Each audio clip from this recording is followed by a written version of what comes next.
বন্ধুরা, এই ভিডিওটা দেখুন। যাদের গ্যাসের সমস্যা আছে বা গাড়ির ব্যথা আছে, এই ব্যায়ামটা করলেই সবাই ভালো হবে, উপকার হবে। দেখুন ব্যায়ামটা কী করে করতে হয়। প্রথমে এই ছাটে একটা চাপ দেবেন, তারপর আবার এই ছেটে দেবেন। 5 সেকেন্ড বা 10 সেকেন্ড করে করে এভাবে করবেন। তারপরে এইভাবে চাপ দেবেন।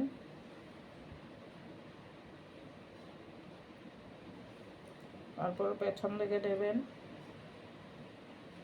সময় এভাবে ঘাড়ে চাপ দেবেন। দেখবেন পেটে গ্যাস থাকলে গ্যাসগুলি বেরিয়ে আসবে।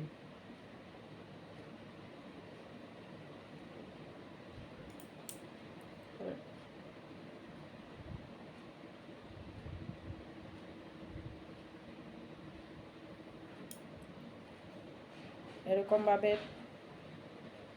4-5 বার করে নেবেন।